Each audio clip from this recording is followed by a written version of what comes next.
Bonjour Dominique Sellier. Bonjour Salia. Alors, c'est vous notre auteur du guide Petit Futé Malte, une destination que vous connaissez par cœur et vous avez plein de conseils à donner à nos lecteurs, à commencer par les balades et les visites. Alors, vous leur proposez quoi? Alors la visite absolument indispensable, c'est évidemment La Valette, la capitale. C'est petit, mais c'est quand même une ville classée monument UNESCO. 320 monuments, donc je pense qu'on va pas les faire. Mais moi, ce que je vous propose, c'est de faire le tour des murailles, qui effectivement va prendre 2 heures, qui a de très beaux miradors, puisque donc c'est à Nice. Et la promenade, ça vous permettra de voir d'un côté les trois cités, avec deux très beaux miradors, Upper Baraka Gardens, magnifique, où on voit ces trois cités, et de l'autre côté, vous verrez Slima. Donc là, c'est l'occasion de voir toutes les fortifications, puisque la Valette s'est quand même construite avec le nom de Jean Lavalette, puisque c'est effectivement un Français qui a fait ces constructions, puisqu'il bien comprendre que la Valette et que Malte, c'est un îlot au milieu de la Méditerranée, donc un bastion. Donc on comprendra vraiment bien la Valette comme ça, sachant qu'il y a une agence qui s'appelle Color My Travel, qui vous propose aussi de faire des visites de la Valette gratuitement, en anglais, mais qui quand même, même pour ceux qui ne parlent pas très bien anglais, vous donne les principaux points. Et si vous allez sur leur site, c'est 2 fois par semaine. Il y a un rendez-vous devant le Main Gate. Alors, Main Gate, c'est l'occasion aussi de voir toute la reprise de cette entrée des fortifications par Enzo Piano à l'occasion de Valletta 2018, quand la Valette était ville culturelle de l'Europe. Mhm. Très Bon, bien. bah, Et là, pour manger pour moi. alors, vous recommandez quoi à nos Alors, lecteurs? on pourrait très bien manger à la Valette, il n'y a pas de souci. Mais là, je vous propose d'aller carrément côte Est, d'aller à Marsa-Schlock. Ça ne s'écrit pas comme ça, mais c'est bien avec un X et c'est Schlock, qui est le village de pêcheurs qui est sur la côte Est, qui déjà est un très joli village de pêcheurs. Donc là, vous verrez les louzous, ces bateaux colorés maltais avec l'œil d'Osiris qui protège les pêcheurs. Et vous allez à Taint-Victor, qui est l'institution de Malte, et où vous mangerez du poisson, bien évidemment. Et si vous avez de la chance, donc c'est de septembre à décembre, le lampuki, c'est le plat qu'ils adorent, il a un peu le goût de la dorade, qu'on sert soit avec un risotto, soit avec des petites pommes de terre. Enfin, c'est tout un rite. C'est délicieux. Et là, ce Victor, c'est entièrement selon les plats du jour, c'est-à-dire selon l'arrivage du jour. Donc, c'est un menu en 5 plats. Et c'est vraiment le lieu où aller pour découvrir les bases maltaises. En plus, il y avait une très jolie vue. C'est sur une petite place qui est à côté de l'église à Marsaschlock. Alors moi, je conseille, il y a le grand marché du dimanche, qui est effectivement le très grand marché aux poissons.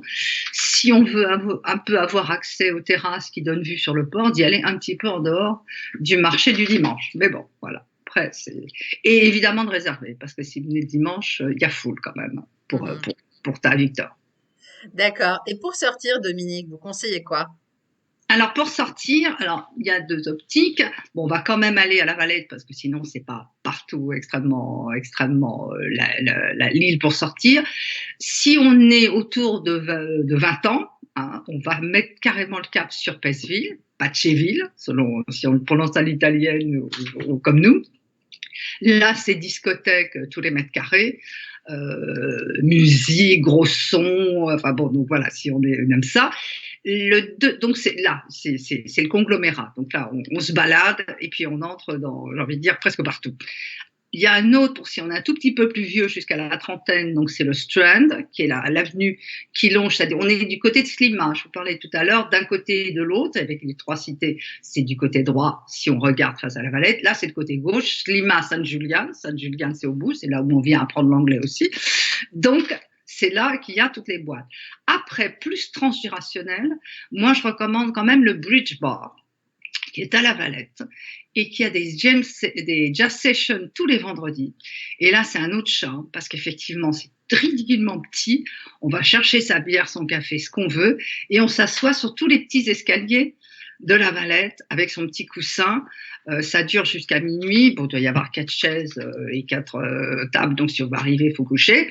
Mais sinon, c'est tout le charme de la Valette d'être dans ces petits escaliers et de poser sa petite chaise ou son petit coussin pour écouter du jazz. C'est magnifique avec la vue sur la mer, c'est superbe. Mhm.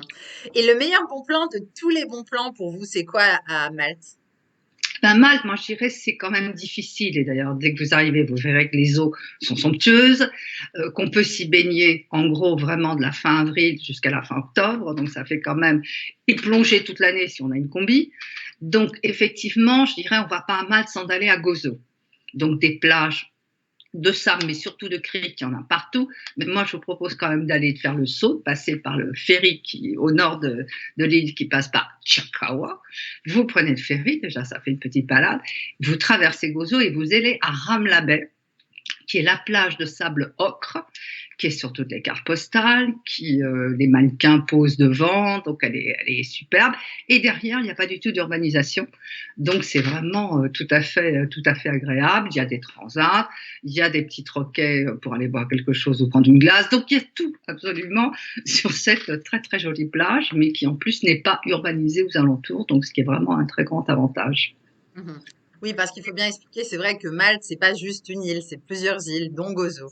Voilà, c'est donc Gozo et Comino, donc ce sont les trois îles habitées. Et je ne me trompe pas, l'île Manuel aussi. Donc effectivement, c'est un archipel, mais effectivement, les îles essentiellement qui sont habitées, c'est Malte et Gozo. Donc c'est les deux îles. Comino, il y a vraiment quelques habitants. Enfin, c'est Mhm. entre d'ailleurs Malte et Gozo. Mais effectivement, D'accord, pas d'accord, aller à Gozo, Dominique. là, c'est dommage. Et donc, comme souvenir, qu'est-ce qu'ils peuvent emporter nos lecteurs dans leur bagage qui soit sympa, original, pas trop cher, pas trop lourd? Alors, pas trop cher et pas trop lourd, et toujours dans l'idée de on prend ce qui est du pays. Ah, super. Il y a deux choses qui sont du pays.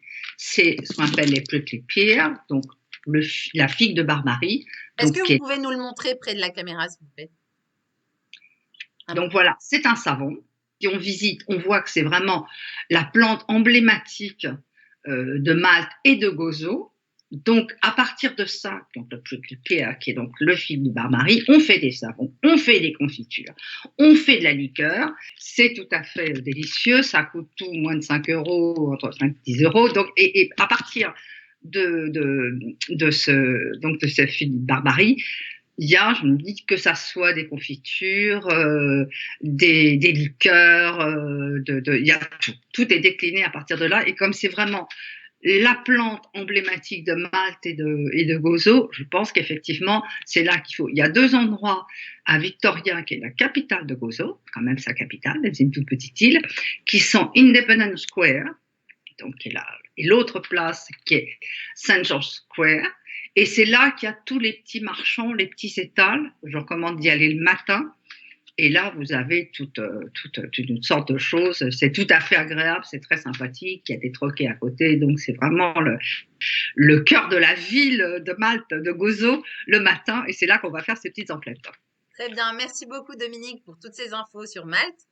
Et je vous dis bonne continuation dans ce magnifique petit pays de la Méditerranée. Voilà. Merci, Salia. À Au bientôt. revoir. Au revoir.